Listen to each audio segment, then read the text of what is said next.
الحمد لله نحمده ونستعينه ونستغفره ونؤمن به ونتوكل عليه ونعوذ بالله من شرور أنفسنا ومن سيئات أعمالنا من يهد الله فلا مضل له ومن يضلله فلا هادي له ونشهد أن لا إله إلا الله وحده لا شريك له وأشهد أن سيدنا ومولانا محمدا عبده ورسوله صلى الله تعالى على خير خلقه محمد وآله وأصحابه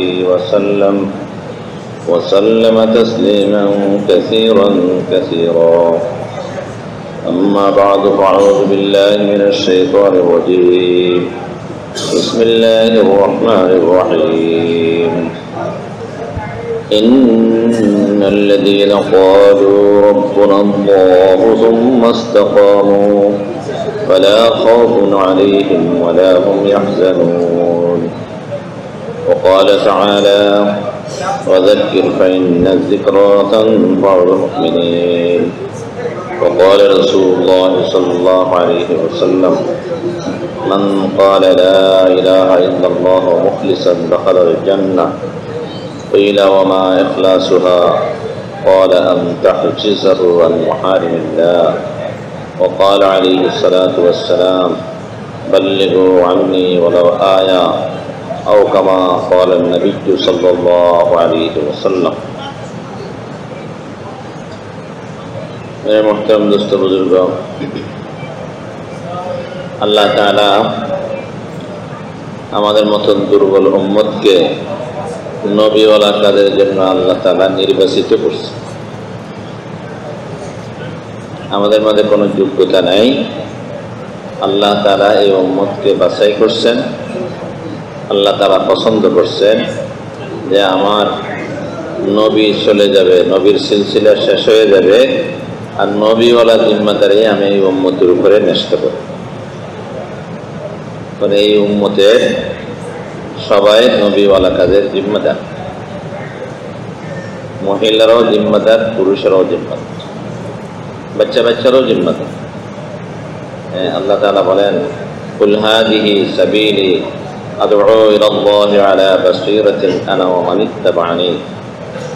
আপনি উম্মতকে বলে দেন, আপনার উম্মতকে বলে দেন যে আমি আমার এটা কাজ, এটাই আমার কাজ, আমি আল্লাহর দিকে দাওয়াত দিই।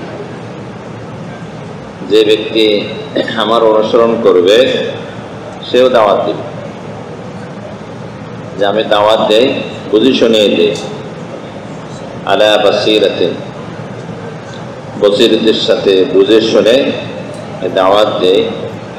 যে আমার অনুসরণ করবে সেও দাওয়াত দিবে, তার কাজও দাওয়াত দেওয়া, তার জিম্মায় নবীওয়ালা কাজ। তো কে অনুসরণ করছে? যে বলবে লা ইলাহা ইল্লাল্লাহ মুহাম্মাদুর রাসূলুল্লাহ।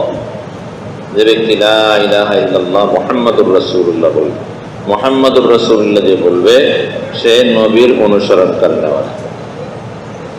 তার জিম্মায় নবীওয়ালা কাজ। মহিলারাও কলমা পড়ছে, বাচ্চারাও পড়ছে, পুরুষেরাও পড়ছে। এই উম্মতের যারাই কলমা পড়ছে সবার জিম্মায় নবীওয়ালা কাজ, দাওয়াতের কাজ। এই জিম্মাদারিটা আল্লাহ দিয়ে দিচ্ছে। আল্লাহ তাআলা বলেন ওমা খালাকতুল জিন্না ওয়াল ইনসা ইল্লা লিয়াবুদুন। আমি তো জিন ইনসানকে একমাত্র আমার ইবাদতের জন্যই সৃষ্টি করছি। তো আমাদের জিন্দেগি, আমাদের সৃষ্টির উদ্দেশ্য হলো ইবাদত করা, আল্লাহর বন্দেগী করা, আল্লাহর হুকুম মানা। এটা হলো আমাদের একটা নেসবত। আর একটা নেসবত হইল যে উম্মত হিসাবে আমরা দাওয়াতের কাজ করব, বন্দা হিসাবে ইবাদত, আর উম্মত হিসাবে দাওয়াতের জিম্মাদারি, দাওয়াতের কাজ করবে। এটাও আল্লাহ তাআলা দিয়েছে। কুনতুম খায়রা উম্মাতিন উখরিজাত লিন-নাস তা'মুরুনা বিল মা'রুফি ওয়া তানহাউনা 'আনিল মুনকার ওয়া তু'মিনুনা বিল্লাহ। তোমরাই শ্রেষ্ঠ উম্মত, সমগ্র মানব জাতির কল্যাণের জন্য তোমাদেরকে বের করা হয়েছে, তোমাদেরকে সৃষ্টি করা হয়েছে। তোমরা মানুষকে সৎ কাজে আদেশ করবে, অসৎ কাজ থেকে ফিরে এলে এবং আল্লাহ তাআলার উপরে ঈমান আনবে। তো আল্লাহর পক্ষ থেকে দায়িত্ব করে দিয়েছে। আর নবী সাল্লাল্লাহু আলাইহি ওয়াসাল্লাম বলেছেন, বাল্লিগু আন্নী ওয়ালাউ আয়া, যে তোমরা একটা দিনের কথা জানো, একটা মাসলা জানো, কলমাটা জানো, ওইটাও আমার প্রতিনিধি হয়ে আমার পক্ষ থেকে অন্যকে পৌঁছায় দাও। তো আমরা আল্লাহর বান্দা হিসেবে বন্দেগী, আল্লাহর হুকুমকে মানবো, এটা আল্লাহ তাআলা আমাদেরকে এই জন্যই বানাইছেন। আর নবীর উম্মত হিসেবে নবীওয়ালা কাজ, জামাতের কাজ। নবী সাল্লাল্লাহু আলাইহি ওয়াসাল্লাম সাহাবায়ে কেরামদেরকে এই জিম্মেদারি বুঝিয়েছেন। এটাতে কাজ সাহাবাদের মধ্যে যে মুসলমান হইতো, মুসলমান হওয়ার সাথে সাথেই ওনাদের মধ্যে এই অনুভূতি পয়দা হয়ে যেত যে আমাকেও এই দাওয়াত দিতে হবে, অন্যদেরকে জিম্মাদারি বুঝাইতে হবে, এর তবলিগ করতে হবে। সাথে সাথে ওনাদের মধ্যে অনুভূতি পয়দা হয়ে যেত। কেননা নবীওয়ালা কাজ নবী সাল্লাল্লাহু আলাইহি ওয়াসাল্লাম যে করছেন, ওই জমানার মধ্যে যার মধ্যে একবার মুসলমান হইতো তার মধ্যে এটার প্রভাব পড়ে যায়। এবং এই দাওয়াতের মেহনতের দ্বারায় আল্লাহ তাআলা এক একজনের মধ্যে কেমন যোগ্যতা পয়দা করে দিচ্ছে। ইমানের লাইনের যোগ্যতা, আমলের লাইনের যোগ্যতা, মহিলাদের মধ্যে এরকম যোগ্যতা আল্লাহ পয়দা করে দিচ্ছে। পুরুষদের দ্বারা আল্লাহ এত বড় বড় যোগ্যতা পয়দা করে দেন। একজন মহিলা সমস্ত মহিলা জাতির সব মাসলার সমাধান করে গেছে একজন। এই মেহনতের দ্বারা আল্লাহ তাআলা কিরকম যোগ্যতা দিয়ে দেন, ব্যবহার করেন। হযরত আসমা বিনতে ইয়াজিদ রাদিয়াল্লাহু তাআলা আসছে হুজুর সাল্লাল্লাহু আলাইহি ওয়াসাল্লামের কাছে। এসে বলতেছে, ইয়া রাসূলুল্লাহ, আমার কিছু প্রশ্ন আছে, আর আমাকে একা মনে করবেন না। আমি মহিলা জাতির প্রতিনিধি হয়ে আসছি। হ্যাঁ, আমি একা না। আমার প্রশ্ন হইল যে আপনাকে আল্লাহ নবী করে পাঠিয়েছে, পুরুষেরা আপনার উপরে ঈমান আনছে, আর আপনার পাতানো জেনে শুরু করে পুরুষেরাও আমল করে। আর আমরাও আপনি যে নবী এই হিসাবে আপনার উপরে আমরা ঈমান আনছি, এবং আপনার পাতানো আমলের উপর আমরাও আমল করি। কিন্তু আমাদের কিছু জিনিস এরকম আছে যে আমাদের জিম্মাদারি হলো ঘরের মধ্যে। এখানে আমাদের জরুরত পুরা করা, দুনিয়ার লাইনের ঘরের জরুরত এবং দিনের লাইনের যত টাকা যায় এগুলো ঘরে আমাদের পুরা করতে হয়। আমরা বাইরের টাকাটা পুরা করতে পারি। হজের পরে হজ, জিহাদে যাওয়া, কবর জিয়ারত করা, আরো বাইরে আরো কত টাকা আছে, তো এগুলো আমরা যেতে পারি না। কিন্তু এগুলো পুরুষেরা বাইরের টাকাটা পুরা করে। কিন্তু মেয়েদের টাকাদাগুলো পুরা করবে ঘরে, আর পুরুষেরা বাইরের টাকাদাগুলো পুরা করবে। তো আমরা তো বাইরে যেতে পারি, কিন্তু আমরা ঘরে তাদের বাচ্চাদেরকে সামলাই, তাদের মালের হেফাজত করি এবং তাদেরকে আমরা খুশি করার চেষ্টা করি। এখন তারা যে বাইরে যে টাকাদাগুলো পুরা করে, আমরা কি এই সমস্ত নেকিগুলা পাইব কিনা? তো নবী সাল্লাল্লাহু আলাইহি ওয়াসাল্লাম প্রশ্নের জবাব দেওয়ার আগে বলতেছেন, হে সাহাবারা, বলো দেখি, মহিলারা যাতে এত বুদ্ধিমতী হয়, তাদের মধ্যে এত সমাজ আর এদের এত বড় যোগ্যতা, এর কি তোমরা কোনোদিন ধারণা করছো? বলে, ইয়া রাসূলুল্লাহ, আমরা তো কোনোদিন চিন্তাও করি নাই যে মহিলাদের মধ্যে যে এত সমাজ থাকে, তাদের মধ্যেও এত যোগ্যতা আছে। আমরা তো মনে করি যে মহিলারা দুর্বল, এরা কোনো কাজের না, আর এত বড় বড় জিম্মাদারি আদায় করতে পারেন না। তো আমরা তো এদেরকে দুর্বল মনে করি। তো নবী সাল্লাল্লাহু আলাইহি ওয়াসাল্লাম বললেন, হে আসমা, শোনো, আর যাদের পক্ষ থেকে আসছো তাদেরকে তুমি বলে দিবা, শোনাই দিবা যে তোমরা যে ঘরের তাগাদাগুলো পুরা করো আর পুরুষেরা বাইরে তাগাদা পুরা করে, এই জন্য তাদের সমস্ত আমলের নেকি তোমরা ঘরে বসেই পাইবে। যে এই যে যোগ্যতাটা আসলে কোথেকে আসে? একজন মহিলার দ্বারায় সমস্ত মহিলা জাতির মাসলার সমাধান হয়ে গেছে। দাওয়াতের মেহনতের দ্বারা আমরা যোগ্যতা পয়দা করিয়েছি। পুরুষদের যোগ্যতা যেরকম দিনের কাজে লাগতেছে, মস্তরতের যোগ্যতাও সেরকম ভাবে লাগতেছে, এটা দাওয়াতের মেহনতের দ্বারা এসেছে। হযরত উম্মে সালমা রাদিয়াল্লাহু তাআলা আনহা দেখলেন যে হুজুর সাল্লাল্লাহু আলাইহি ওয়াসাল্লাম পেরেশান। তো সুলহ হুদায়বিয়ার সময় হুজুর সাল্লাল্লাহু আলাইহি ওয়াসাল্লাম একবার খিমের ভিতরে ঢোকে, আবার বাইরে, আবার ঢোকে, আবার বাইরে, বাইরে যায়, আবার ঢোকে। মানে দেখতে বোঝা যায় যে একটা পেরেশানির মধ্যে আছেন। ইয়া রাসূলুল্লাহ, আপনি এত চিন্তিত কেন, এত পেরেশান কেন? বলে যে আমার উম্মত ধ্বংস হয়ে যায়। কেন ধ্বংস হবে? বলে আমার উম্মত আমার কথা মানতেছে না। আমরা এবার সন্ধি করে ফেলছি যে আমরা এই বছর উমরা করব না। তো যারা জানোয়ার আনছে জবাই করিয়া তারা মাথা মুন্ডন করার জন্য আমি তাদেরকে বলছি, তো কেউ মাথা মুন্ডন করতেছে না, কেউ হালাল হইতেছে না। তো যেই উম্মত নবীর কথা মানবে না, তো তারা তো ধ্বংস হয়ে যাবে। তো উম্মতের ধ্বংস হয়ে যাবে, এই জন্য আমি পেরেশান হয়ে গেছি। বলে না না, আপনার উম্মত ধ্বংস হবে না। আপনার উম্মত মাননেওয়ালা উম্মত। আপনার উম্মত আপনাকে মানে, কঠিন কঠিন জিনিস হইলেও মানে, পাহাড় থেকে ধাপ যেতে গেলেও মানে।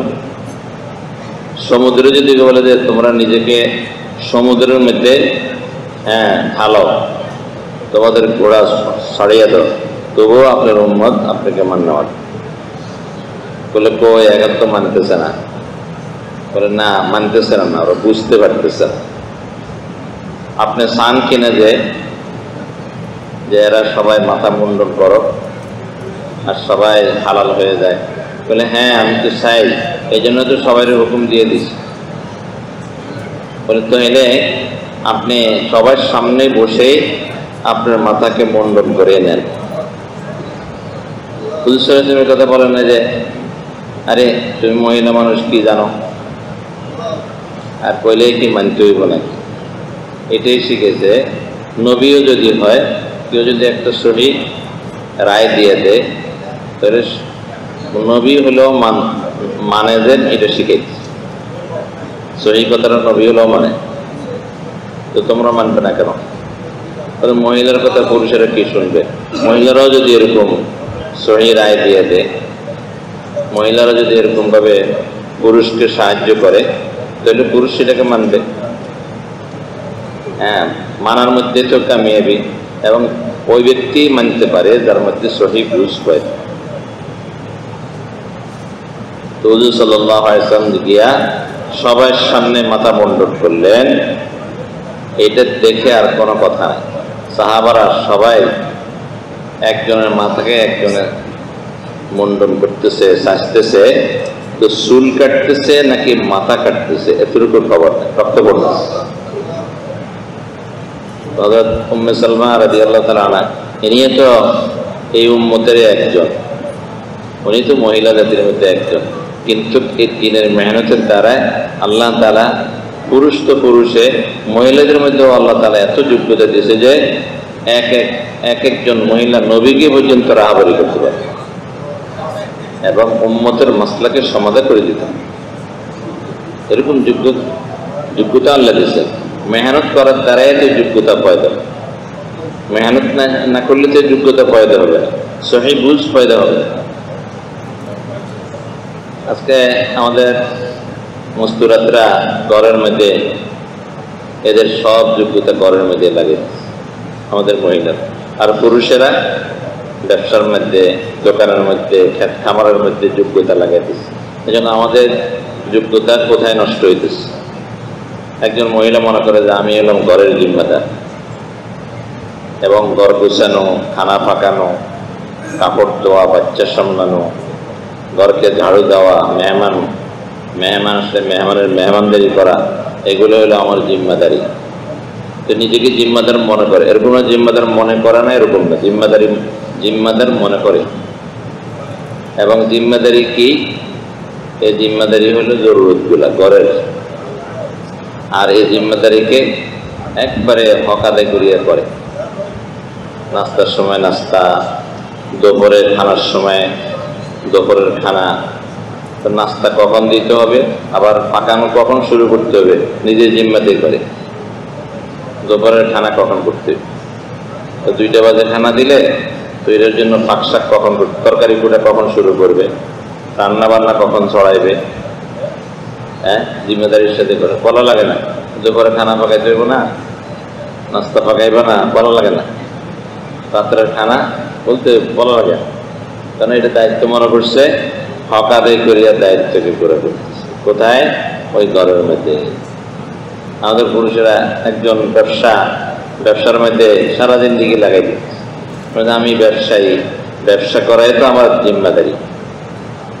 আর ব্যবসা করার জন্য রাত্রে সফর করে, দিনে সফর করে, ঘুমের কোরবানি দেয়, নাস্তা কোরবানি দেয়, সব কিছু বিসর্জন দেয় ব্যবসার জন্য।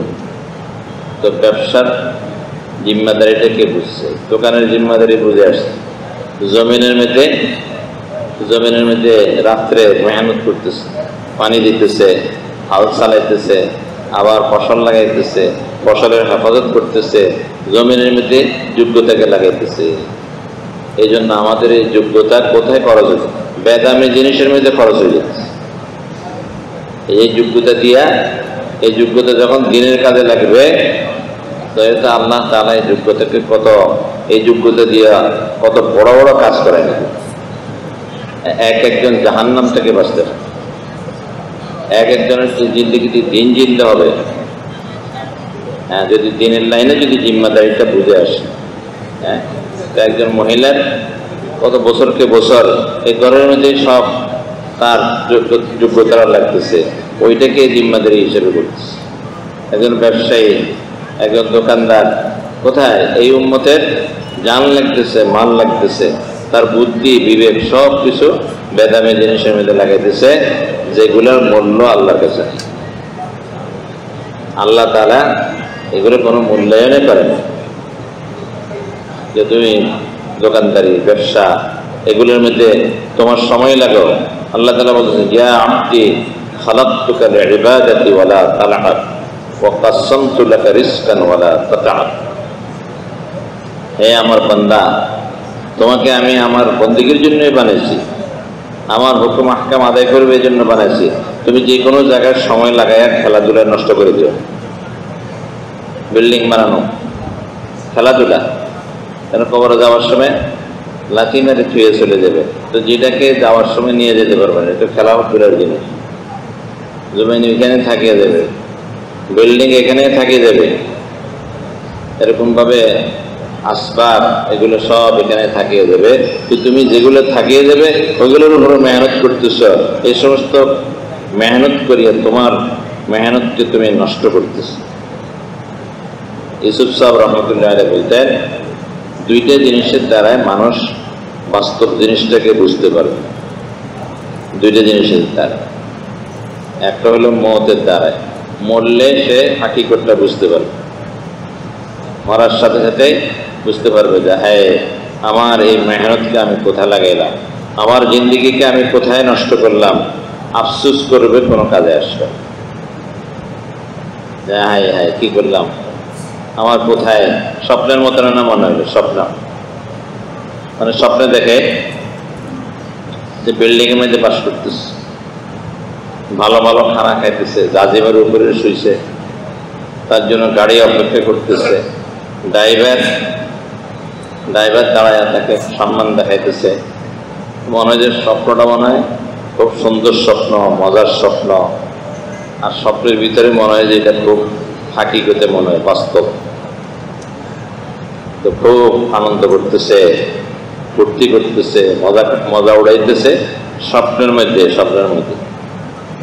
এখন যখন ঘুম ভাঙিয়ে গেছে, ঘুম ভাঙার সাথে সাথে আরে আমি যে গাড়ি দেখলাম কই, ড্রাইভার কই, বিল্ডিংটা কোথায় গেল, আমার কুর্সি কোথায়, আমি তো বিল্ডিংয়ে বাস করতেছিলাম, এখন যদি আমি কুড়ি ঘরে হইলে, আমি তো জাজিমের উপরে শুয়েছিলাম, আমাদের সাটাইয়ের মধ্যে এত খানা খাইলাম কিন্তু আমাদের পেট খালি।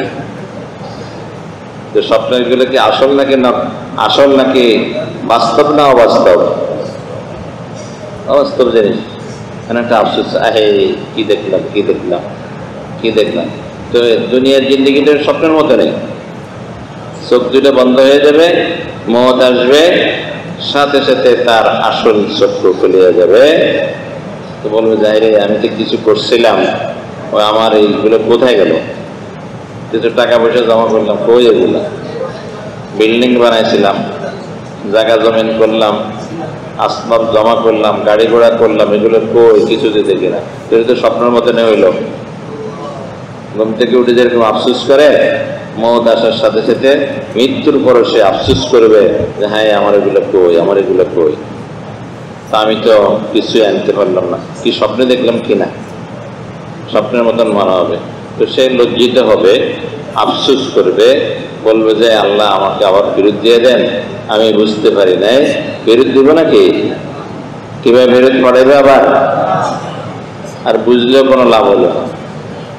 জিন্দিগিকে ঠিক করার আর কোনো রাস্তাই নাই। শুধু পেরেশানি, শুধু কেন লজ্জিতই হবে, শুধু এরকম পেরেশানি হবে, অশান্তি ভোগ করবে, কোনো কাজে আসবে। ইউসুফ সাহেব রহমতুল্লাহ বলেন যে বাস্তব জিনিসটা বোঝার জন্য আরেকটা জিনিস হলো যে দাওয়াতের মেহনত। যদি দাওয়াতের মেহনত করে, তো দাওয়াতের দ্বারায় সে হক বাতিলকে বুঝতে পারবে, কোনটা সহি কোনটা গলত, কোনটা আসল জিনিস কোনটা নকল জিনিস, ওইটা দাওয়াতের মেহনতের দ্বারাই সে বুঝতে পারবে। হ্যাঁ, তো দাওয়াতের মেহনত সবার জন্য। আমাদেরকে আল্লাহ যাদেরকে তৌফিক দিছে, আমরা 4 মাস লাগাইছি, সিল্লে লাগাইছি, এরকম দিনের মেহনতের সাথে আছি। এখন শতভাগ মুসলমান কিভাবে দাওয়াতের কাজকে বোঝে, দাওয়াতের কাজকে সাধারণ মনে করে। আরে দাওয়াতের কাজ না করলে কি হইব? নামাজ না পড়লে গুনাহ হয়, এটাকে খুব বড় মনে করে, যে নামাজ ছাড়লে গুনাহ হবে। না পড়লেও মনে করে যে গুনাহ হবে। যে নামাজ পড়ে না, সেও জানে যে নামাজ আল্লাহর হুকুম, নামাজ পড়তে হবে, নামাজ ছাড়লে গুনাহ হবে, এটা বোঝে। রোজা ছাড়লে গুনাহ হবে, এটা বোঝে। কিন্তু দাওয়াত ছাড়লে যে গুনাহ হবে, এটাকে গুনাহই মনে করে না। তার একটা রোগ হয়েছে, সে যদি বোঝে যে আমি রোগী, আমি অসুস্থ, তাহলে তো সে একদিন চিকিৎসা করবে, ডাক্তারের কাছে যাবে যে আমি অসুস্থ। চিকিৎসা তার মধ্যে একটা অনুভূতি আছে, তার মধ্যে জ্বালা পোড়া আছে যে আমার চিকিৎসা করতে হবে। আর যে জানে না যে আমি অসুস্থ, আমার মধ্যে রোগ আছে, তাহলে সে কোনোদিন চিকিৎসা করবে না, ওই রোগে মারা যাবে। তো যে দাওয়াতের কাজ ছাড়লে যে গুনাহ হয়, তাহলে সে তো তওবা করবে না, সেইটার ক্ষতি বুঝে না। দাওয়াত না থাকলে যে জিন্দিগির থেকে দিন বাইরে হয়ে যাবে, দাওয়াত না থাকলে মানুষের মধ্যে অরাজকতা শুরু হবে, আখলাক নষ্ট হয়ে যাবে, তাদের লেনদেন আচার ব্যবহার নষ্ট হয়ে যাবে, ইবাদত বন্দেগী সব জিন্দিগির থেকে বের হয়ে যাবে, ইমানকে ভুলিয়ে যাবে, ইমান থেকে দূরে সরিয়ে যাবে দাওয়াত না থাকলে। তো এটাকে গুরুত্বই দেয় না, এটাকে কিছু মনেই করে না। আরে দিলে দিলাম, না দিলে নাই, এটাও একটা কাজ। হ্যাঁ, মনে করে যে কি এটাও একটা কাজ। আসলে এটা নাকি যে এটাই কাজ, নাকি এটাও একটা কাজ? কোনটা? এইটাই কাজ, দুটোর মধ্যে পার্থক্য নাই।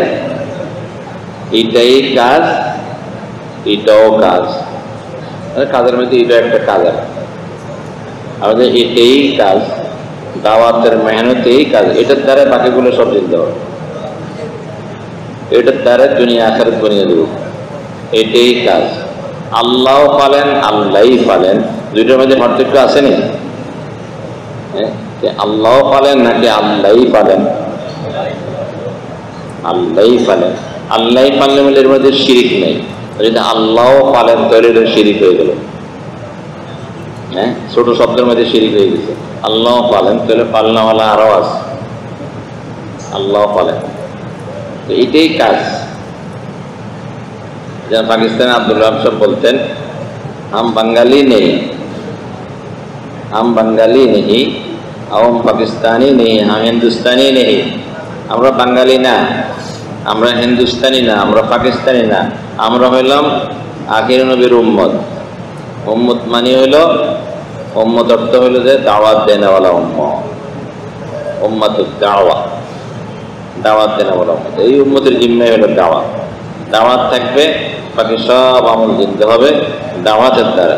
হযরত ইউসুফ সাহেব রহমতুল্লাহ বলছেন যে দাওয়াতের মেহনত ছেড়ে দেওয়ার কারণে সর্বপ্রথম মুসলমানদের জিন্দিগিতে দিনের যে অংশটা বাইরে হয়ে যাবে সেটা হলো যে আখলাক বাইরে হয়ে যাবে। প্রথম আখলাকটাই নষ্ট হয়ে যাবে। যে মুসলমানদেরকে গালি দেয়, মুসলমানদেরকে মন্দ বলে, মুসলমানের জিনিস লুট করিলে এলে, একজনের জায়গা জমিন দখল করে, একজনের জিনিস নিয়ে যাইতেছে, এগুলো তো মুসলমানের আখলাক হইতে পারে। মুসলমান তো নিজে না খাইয়া অন্যকে খায়, নিজের হক আদায় করে দিব, অন্যের হক আদায় করে। মুসলমানদের আখলাক তো এটাই, কারোর থেকে বদলা নিবে না। একজনের কষ্ট দিল, তার থেকে বদলা নিবে না, বদলা লওয়ার জজবাই থাকবে না। যে আমাকে এমন কথা বললো, আমার সাথে এমন ব্যবহার করলো, সে তার মধ্যে বদলা লওয়ার জজবাই থাকবে না, এবং সেই সবরের গুণ অর্জন করবে। সবরের গুণ নবী সাল্লাল্লাহু আলাইহি সাল্লামের আখলাকের সিফাতের মধ্যে দুইটা গুণ হলো আহাম, একটা হলো ধৈর্য আর একটা হইল বদলা লওয়ার জজবা থাকে না।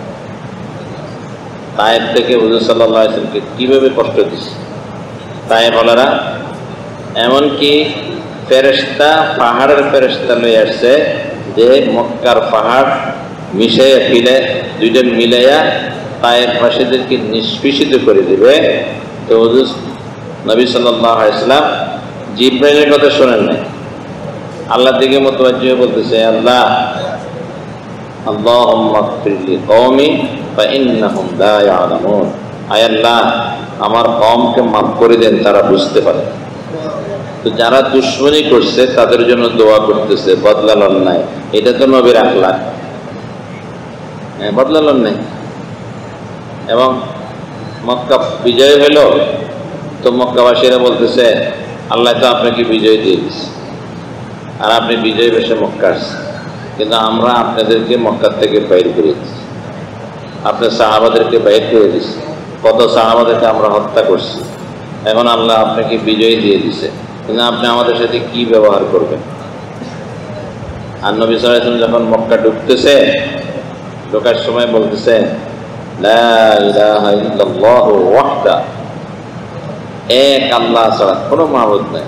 ওয়া আনজাজা ওয়াদা, তিনি তার অঙ্গীকারকে পুরো করে দিয়েছেন, তার ওয়াদাকে পুরো করে দিয়েছেন।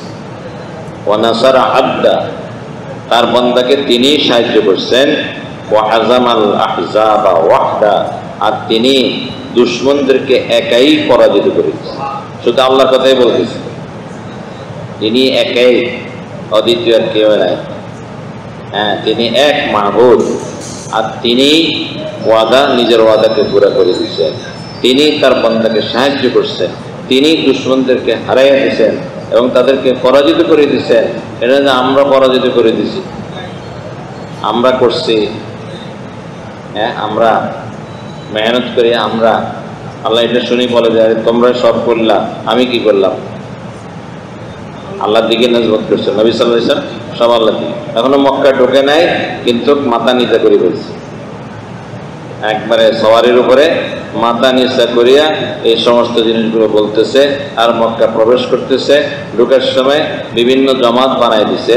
এক জমাতের আমির সাহেব বলতেছে, আল ইয়াউম ইয়াউমুল মালহামা, আজকে রক্ত পিটানোর সময়, আজকের দিনে রক্তে রঞ্জিত করা হবে। সাথে সাথে নবী সাল্লাল্লাহু আলাইহি ওয়াসাল্লামের কাছে খবর দিচ্ছে, ইয়া রাসূলুল্লাহ, অমুক আমির সাহেব তো এটা বলতেছে আজকে রক্তাক্ত করে ফেলবে, রক্তের বন্যা বহাই দিবে। এটা বলতে আল ইয়াউমুল মালহামা। বলছেন তাড়াতাড়ি খবর দিয়ে নিয়ে আসতেন।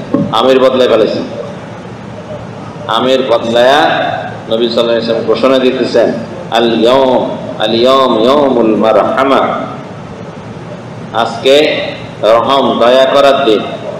আজকে রক্ত বহাইবার দিন না, আজকে হচ্ছে দয়া করার দিন, দয়া আমভাবে সবাইকে মাফ। আসিয়া সর্দাররা বলতেছে যে আজকে আমাদের সাথে আপনি কি ব্যবহার করবেন?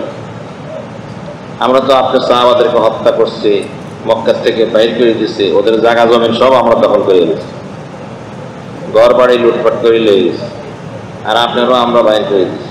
এখন আল্লাহ আপনাকে বিজয় দিচ্ছে, আপনার মক্কা আসছেন, তো আপনারা আমাদের সাথে কি ব্যবহার করবেন? নবী সাল্লাল্লাহু আলাইহি ওয়াসাল্লাম কিরকম আখলাক, হুজুর সাল্লাল্লাহু আলাইহি ওয়াসাল্লাম বলছেন যে লা তাসরিবা আলাইকুমুল ইয়াউম, যে আমি তোমাদের সাথে ওই ব্যবহার আজকে করব ইউসুফ আলাইহিস সালাম তার ভাইদের সাথে যেরকম হবে। হ্যাঁ, ইউসুফ আলাইহিস সালামকে ইসলামের ভাইয়েরা কুকুর ভিতরে পালাই দিচ্ছে। কেমন নিষ্ঠুর, যে ঘর থেকে বাপের সামনের থেকে আনিয়া মারতেছে, ধরতেছে, কাপড় ছিঁড়ি ফেলাইতেছে। হ্যাঁ, তোরে কেন বাপে আদর করে? তো এত বোগায় বাগায় নিয়ে আসছে, আপন বানায় লয়ে আসছে, আমাদের সাথে দেন, আমাদের ছোট ভাই, আমরা এদেরকে যত্ন করব, আদর করব, কত কিছু বোগায়া বলে ইয়া বলেছিলামকে বুঝে নিয়ে আসছে, আনিয়ে এমন অসৎ ব্যবহার করতেছে, মানে চিন্তা করতে পারতেছে এরকম কেন হইতেছে, এরকম কেন হইতেছে। শেষ পর্যন্ত মারিয়ে ধরিয়া পরে কুকুর ভিতরে পালাইতেছে। কিরকম নিষ্ঠুর, নিচের দিকে মুখ করিয়া পালাইতেছে। পরে ব্যবসায়ীরা ওইখান থেকে বালতি দিল, বালতির ভিতরে ভরে আবার ইউসুফ আলাইহিস সালাম উঠিয়ে গেল। চাঁদের মতো সুন্দর, পৃথিবীর অর্ধেক সুন্দর আল্লাহ ইউসুফ আলাইহিস সালাম উঠাইছে। পরে দেখা যায় চমকাইতেছে। ওরা আরেক বন্দি করে বলছে যে এটা আমাদের গোলাম বাগিয়ে গেছিল, তো আমাদের গোলাম এটা, তোমরা যদি কিনতে চাও কিনতে পারো। তো কি করছে, বাইরে গোলাম বানায় বিক্রি করে দিচ্ছে। তারা মিশরে লেগে গেছে, আর মিশরে নিয়ে ওইখানে ইউসুফ আলাইহিস সালামের ভিতরে কি হালাত আসছে, শেষ পর্যন্ত কোনো কারণে জেলে ঢুকেছে। একটার পর একটা সমস্যা আসতেছে, এদের বাইরের কারণে এটা হয়েছে।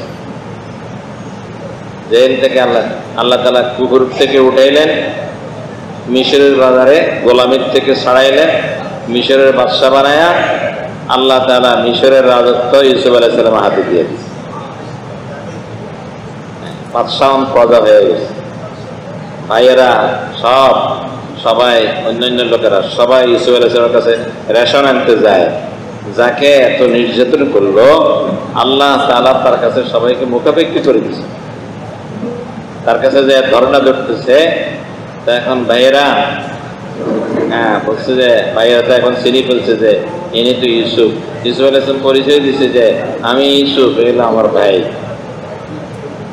আমরা আপনারা এত কষ্ট দিলাম, এত নির্যাতন করলাম, আজকে আমাদেরকে কি করবেন? লা তাসরিবা আলাইকুমুল ইয়াউম, আজকে আমভাবে তোমাদের সবাইকে মাফ করে দেওয়া হইলো, তোমাদের থেকে কোনো বদলাই নেওয়া। তো মক্কাওয়ালাদেরকে হুজুর সাল্লাল্লাহু আলাইহি ওয়াসাল্লাম বলতেছে ইউসুফ আলাইহিস সালাম তার ভাইদের সাথে যেরকম আমভাবে ক্ষমার ঘোষণা করছে, ক্ষমা করে দিচ্ছে, তো আমিও আজকে তোমাদের সাথে ওই ব্যবহারই করবো যে তোমাদের কোনো বদলা লওয়াই হইব। কিরকম আখলাক ছিল হুজুর সাল্লাল্লাহু আলাইহি ওয়াসাল্লাম, জানের দুশমনকে পর্যন্ত মাফ করে দিচ্ছে। এবং সবাইকে নবী সাল্লাল্লাহু আলাইহি ওয়াসাল্লাম কিরকম ভাবে তাদেরকে জবাব দিতেছে। এটা তো নবীর আখলাক। নবীর আখলাক। ইউসুফ সাহেব রহমতুল্লাহ বলছেন যে দাওয়াতের মেহনত ছেড়ে দিলে সর্বপ্রথম দিনের 5টা অংশের মধ্যে দিন মোকাম্মল দিন, পরিপূর্ণ দিন, 5টা জিনিস নেয়া। এর মধ্যে একটা হইল আখলাক। সর্বপ্রথম তাদের জিন্দগি থেকে আখলাক বাইরে যাবে। আর আখলাকের দ্বারাই দিন দুনিয়াতে জিন্দা হয়েছে। লাঠি ছোড়া দিয়ে দিন জিন্দা হয় না, শক্তি করে দিন জিন্দা হয় না, স্লোগান মিছিল দিয়ে দিন জিন্দা হয় না। দিন তো জিন্দা হয়েছে আখলাকের দ্বারাই। আখলাকের দ্বারা। ওই আখলাক কেন নষ্ট হইতেছে? এই জন্যই নষ্ট হইতেছে যে আজকে আমরা দাওয়াতের মেহনতকে ছেড়ে দিচ্ছি। দাওয়াতের মেহনত ছেড়ে দেওয়ার কারণে আজকে আমাদের মধ্যে আপসের মধ্যে ইখতিলাফ, আপসের মধ্যে দ্বন্দ্ব, মুশওয়ারার মধ্যেও দিন সাফ করে রায় দিতে পারি না।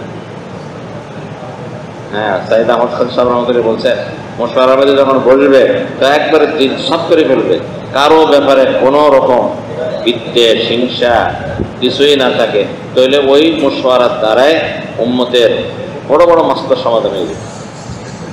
হ্যাঁ, নবী নাই, নবীর জায়গায় আল্লাহ নবীর মেহনত দিয়েছে। এখন নবীর উপরে ওহী আসবে না, ওহীর জায়গায় আল্লাহ তাআলা মশওয়ারা দিয়ে দিয়েছে। ওহীর দ্বারা যে সমস্ত মাসলাগুলো সমাধান হইতো, মশওয়ারার দ্বারা ওই সমস্যাগুলোর সমাধান হয়ে যাবে মশওয়ারার দ্বারা। মশওয়ারা যদি সহিভাবে হয় এবং মশওয়ারা সহি ঢঙ্গে হয়, মশওয়ারা করানো আমাদের দিল সাফ থাকে, সবার ফিকির এক হয়, হ্যাঁ, সবাই এক জিনিস চায়। মশওয়ারা অল্প সময়ের আমল, নেকি পুরো দুনিয়ার।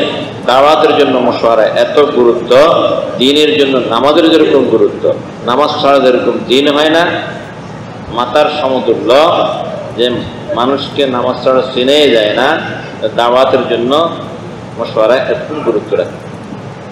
আজকে মশওয়ারা বসতে, মশওয়ারা আমাদের ধৈর্য নেয় এবং আরেকজনকে যে মাফ করে দেওয়ার এই সিফত আমাদের মধ্যে পয়দা হয়। মশওয়ারায় না, আমি মশওয়ারা বসবো না, আমি এদের সাথে জমাতে যাব না, আমি মসজিদে থাকবো না, এখানে কাজও করবো না, ভিতরের ফাটাফাটি হচ্ছে। তোমরা যদি তোমরা আমল করতে করতে আসমান পর্যন্ত করো, মানব সংস্কার উপর আমল করতে করতে তোমরা যদি আসমান পর্যন্ত করতে পারো, তবু আল্লাহর মদদ পাইবে না যতক্ষণ পর্যন্ত তোমাদের মধ্যে ইস্তেমাইয়ত না থাকে। আপসে তোমাদের ইত্তেফাক, তোমাদের মধ্যে ইত্তেহাদ, হ্যাঁ, এক দিল এক শরীর।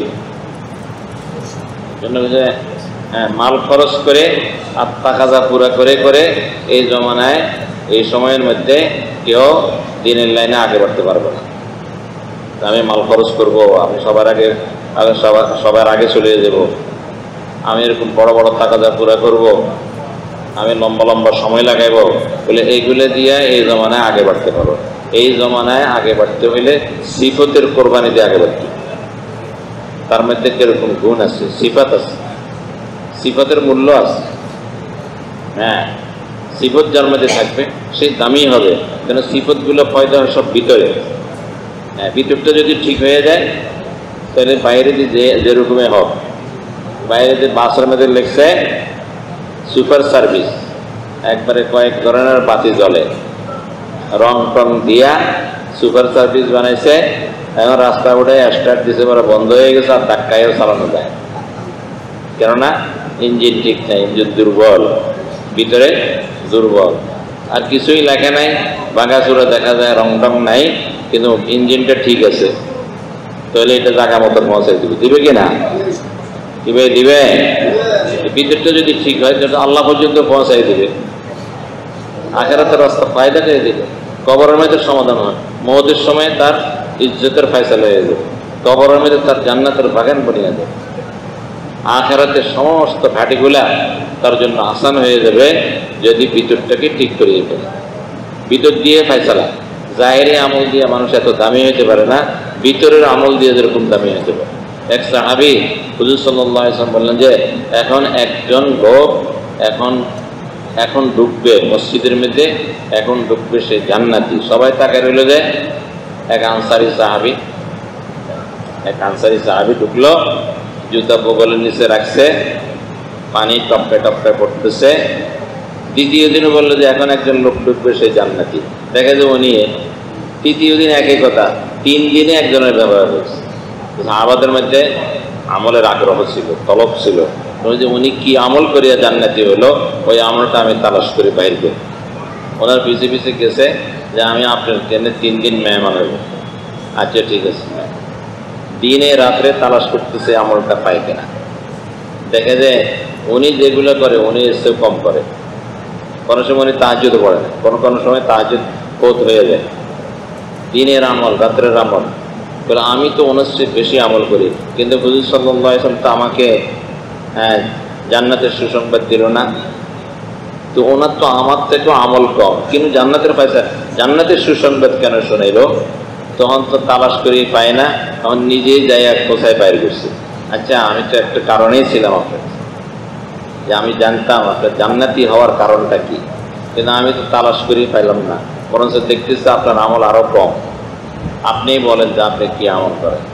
বলে আমার একটা আমল হলো যে রাত্রে শোয়ার সময় আমি সবাইকে মাফ করে দিয়ে শুই, আবার যখন ঘুম থেকে উঠি সবার ব্যাপারে আমার দিলটা পরিষ্কার থাকে।